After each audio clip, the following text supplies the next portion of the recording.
Innovation, création, place à la nouvelle génération. Toutes les grandes capitales de mode aident les jeunes stylistes à s'imposer, s'implanter, défricher de nouvelles façons de concevoir, fabriquer, produire, vendre. Paris ne fait bien sûr pas exception. Depuis 2012, la Fédération française de la couture soutient chaque saison une sélection de jeunes entrepreneurs via le concept Designers Apartment. Pour la saison printemps-été 2017, ils sont 7. Un jeune créateur aujourd'hui va proposer plus qu'un simple vestiaire, il va proposer un produit, un concept, une image, une stratégie. Il doit être hyper fort sur tous les niveaux. Le créateur aujourd'hui, à lui tout seul, est pour moi une sorte de guerrier de la mode, quoi. Après avoir fait ses classes à Paris, à l'école de la Chambre syndicale, chez Hermès, Balmain et Chanel, Marie Marquet crée en 2014 le concept Mini-Me. Sa mode est riche d'imprimés, de couleurs, de motifs, un mix entre Sailor Moon et Alice au pays des merveilles. On a une production en fait qui est made in house, qui est fait à la maison, puisque tout est fait chez nous ici à l'étage du dessous. C'est vraiment une volonté en fait de pouvoir tout contrôler et que tout le savoir-faire reste vraiment entre ces murs. Et même avec les sous-traitants avec qui on travaille, notamment les façonniers ou bien les fournisseurs, tout est vraiment concentré sur Paris et c'est un savoir-faire français. Et elle n'est pas la seule. Hugo Fontaine a 24 ans. Il a suivi une formation de styliste-modéliste à New York, mais il a préféré parfaire sa technique tout seul, de manière autodidacte à Paris. Il défend avec sa marque Frater un minimalisme élégant. La confection est exclusivement réalisée en France pour garantir un savoir-faire et surtout un travail équitable pour tous, une totale transparence. Ce qui donne une authenticité aux vêtements et une valeur ajoutée pour moi. Pour rendre hommage à l'une des plus belles bibliothèques de la capitale, Hélène Timsit appelle sa marque Mazarine. En 2015, elle remporte le Grand Prix de la création de la ville de Paris grâce à un concept novateur, la co-création. Les clientes sont invitées à composer leur propre collection à partir des modèles de la saison.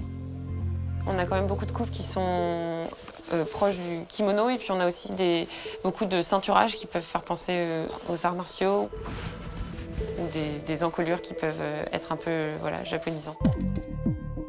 Le message de Wilfried Lantoine est clair et net. Paris est une ville de mixité. Il mélange dans ses collections les influences qui s'y côtoient. C'est un concept de vestiaire collectif où il s'agit de dépasser la question du genre. J'aime travailler et jouer surtout avec des codes très précis mais vraiment contradictoires. Notamment la féminité qui est contredite avec l'utilitaire ou le minimalisme qui est contredit avec des choses plus chargées. La particularité du concept Designers Apartment est de favoriser les contacts entre marques émergentes, acheteurs et médias. Mélanger les styles pour présenter une offre audacieuse. Sachant que cette offre française, c'est une sorte de puzzle aussi, de mix de cultures étrangères. On accueille aussi des étrangers qui s'installent en France et ça rend riche aussi cette créativité et cette offre de produits. Netchenière est le nom d'une déesse égyptienne, mais aussi celui de la grand-mère de Francisco Terra, née dans le Minas Gerais au Brésil. Après avoir dès 23 ans voyagé en Europe, en Asie, travaillé pour les Nations Unies, il fonde à Paris sa marque de prêt-à-porter. J'ai aussi une influence très forte graphique, parce que je suis un enfant des années 90, donc le manga, les animés japonais, c'est quelque chose qui font très partie, même aujourd'hui, de mon quotidien. Pour les matières, j'ai des good looks, les gens me disent ça souvent, surtout les commerciales. Je pense que 80% des tissus, ils ont de la soie dedans. Coy Alexander a étudié les beaux-arts à Los Angeles et la mode à Londres. Sa collection de fin d'études est sélectionnée comme l'une des 5 meilleures des écoles londoniennes par les magazines Vogue, Dazed and Confused et Heidi. Il travaille avec Beyoncé, Naomi Campbell et Luc Besson. Il a exposé son travail au Victoria and Albert Museum de Londres, mais il monte sa marque à Paris.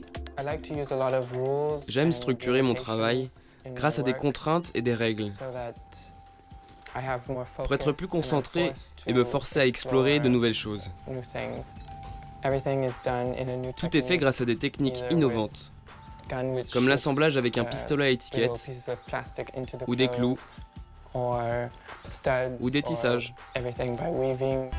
À 26 ans, le franco-californien Coy Alexander insiste. Pour créer, il ne faut pas s'embarrasser du passé.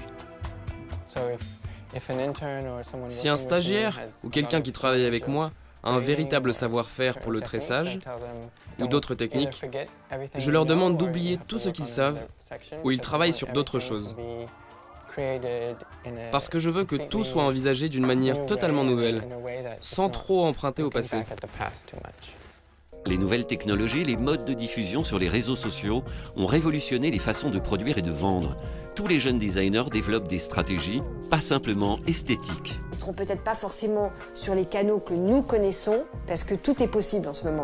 Il y a à la fois une crise et en même temps, dans cette crise, tout est possible. Antoinette Chalumeau a donc monté une griffe collaborative, Side Project.